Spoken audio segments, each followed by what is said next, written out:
एक गांव में किसान रहता था जिसका नाम मोहन था, जो हमेशा मस्त रहता था। उसके चेहरे पर कभी किसी बात की उदासी नहीं होती और न वह कभी चिंतित दिखता। एक बार गांव में भयंकर तूफान आया। गांव के लोगों की सारी फसलें खराब हो गईं। गांव के सभी लोग बहुत चिंतित हो गए। सब अपनी फसलों को देखकर मायूस हो रहे थे। तब तक सबने देखा कि वो किसान अब भी बहुत खुश था। उसे कोई चिंता नहीं थी। गांव लोगों ने मोहन से पूछा, क्या बात है मोहन, तेरी सारी फसलें खराब हो गई, तुझे अभी भी चिंता नहीं है, तू इतना खुश कैसे है? उसने कहा, इसमें उदास होने वाली क्या बात है? उसने कहा, चिंता छोड़ दो भाई, हमेशा मस्त रहना सीखो, हंसते रहना सीखो। गांव वाले बोले, इसमें भला मस्त रहने जैसा क्या है? कैसे हम मस्त रह सकते हैं? हमारे तो नुकसान हो गया, फसलें खराब हो गई, अब हम क्या खाएंगे, अपना जीविका कैसे चलाएंगे, और इसमें भला हम कैसे मस्त रहे? अब तू ही बता, क्या तुझे कभी किसी बात की चिंता नहीं होती? तू हमेशा खुश कैसे रह लेता है? उसने कहा, अरे भाई चिंता छोड़ो, मस्त रहना सीखो। उसने कहा, ठीक है, लेकिन मस्त रहने के पीछे वजह भी तो होनी चाहिए, हमें तो चिंताएं हो जाती है। उसने कहा, हर चीज की चिंता, जिम्मेदारियों को चिंता। हम बच्चे थोड़े हैं कि हमेशा खुश रहें। 15 साल के बाद उनको भी चिंताएं घेर लेती है। अब तो चिंता ही चिंता है। मेरे बच्चों को पढ़ाई की चिंता है, उनके करियर की चिंता है, उनके फ्यूचर की चिंता है। मुझे उन बच्चों की खाना पीना और बाकी सारी घरेलू चीजों की चिंता है। तो भला इंसान को कैसे खुश रहे? उसने कहा, खुश रहना एक कला है और मस्त रहना अपने आप में यह सोच है। गांव वालों ने बोला, तो क्या तुम हमें यह कला सिखा सकते हो कि हम भी हमेशा खुश और मस्त कैसे रह सकते हैं? उसने कहा, हाँ, मैं तुम्हें एक मजेदार कहानी सुनाता हूं, ध्यान से सुनो।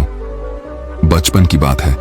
मैं अपने पिता के साथ एक बार जंगल के रास्ते से शहर जा रहा था, क्योंकि हमें फसलों को बेचनी थी। क्योंकि उस समय मेरे पिताजी काफी परेशान रहते थे।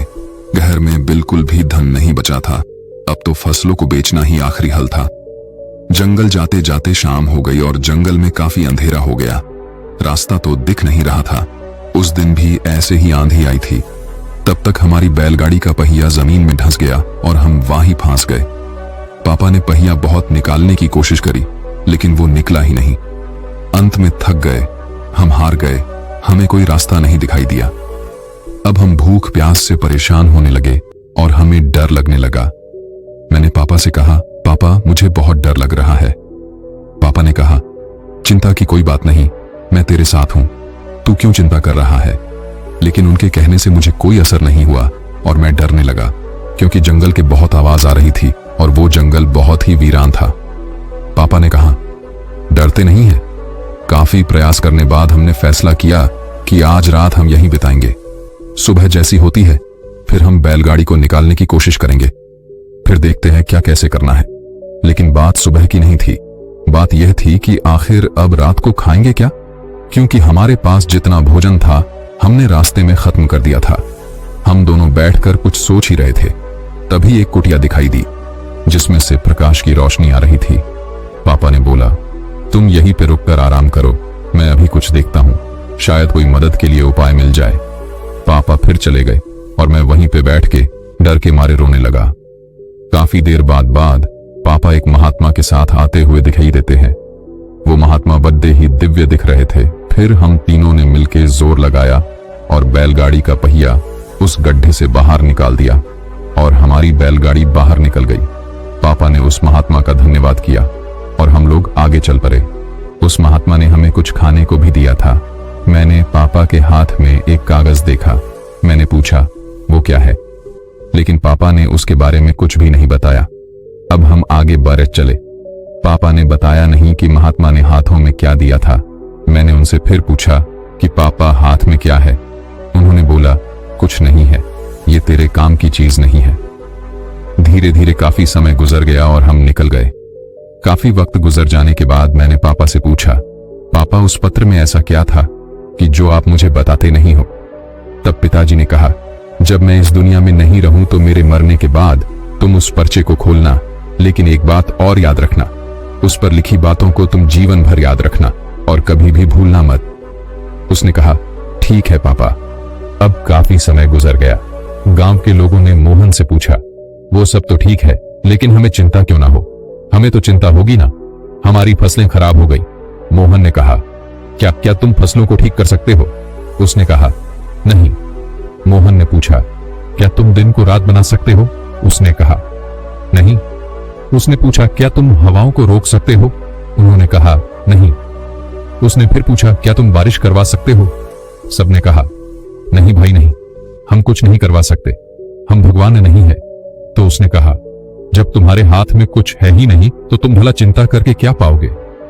सारे किसान सोच में पड़ गए कि यार बात तो सही कह रहा है, इसमें भला ज्यादा चिंता करके क्या होगा।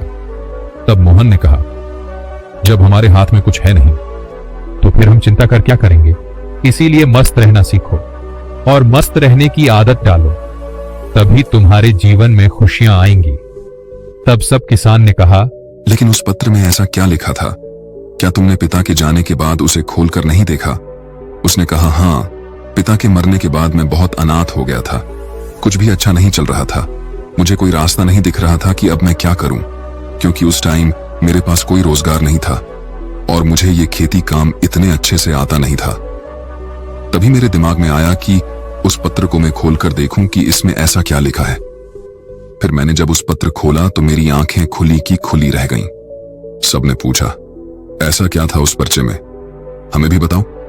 किसान ने कहा, उस पत्र में लिखा था कि ये वक्त भी गुजर जाएगा।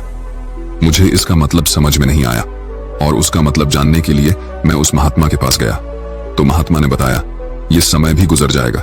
मैंने कहा, ये तो ठीक है, आप तो वही बता रहे हैं जो इस पर्चे पर लिखा है, लेकिन इसका मतलब क्या है? महात्मा ने फिर कहा, ये समय गुजर जाएगा। अब मुझे गुस्सा आया, मैंने फिर से पूछा है, ये क्या मजाक है?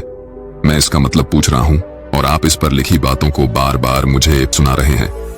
तब महात्मा ने कहा, तुम अभी परेशान हो, उदास हो, तुम्हें नहीं पता कि ये वक्त है और वक्त गुजर जाता है। ये हालात ऐसे ही नहीं रहेंगे, कुछ समय बाद सब ठीक हो जाएगा, सब कुछ बदल जाएगा और ये परेशानियों के बादल छंट जाएंगे। इसीलिए इस बातों को याद रखो, ये वक्त गुजर जाएगा, वक्त कभी नहीं रुकता, अच्छा बुरा जैसा भी हो वक्त गुजर जाता है। तुमको चिंता करने की कोई आवश्यकता नहीं है, तुम बस खुद को देखो, अपने हाथ को देखो और बस मेहनत करते रहो। धीरे धीरे वक्त जैसा भी हो, समय बदल जाता है।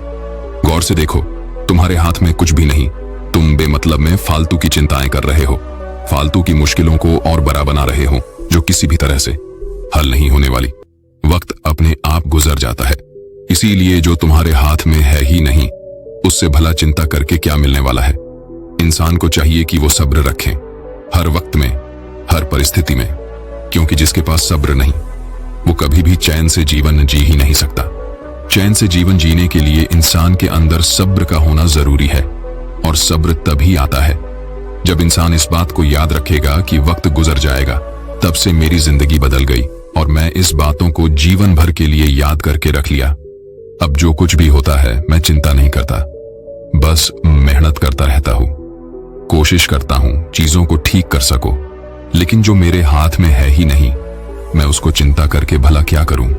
इसीलिए मैं अब मस्त रहता हूं और लोगों से यही कहता हूं कि मस्त रहो, ज्यादा चिंता मत करो और ज्यादा सोचो मत। जीवन चल रहा है, जीवन गुजर रहा है और जीवन गुजर जाएगा।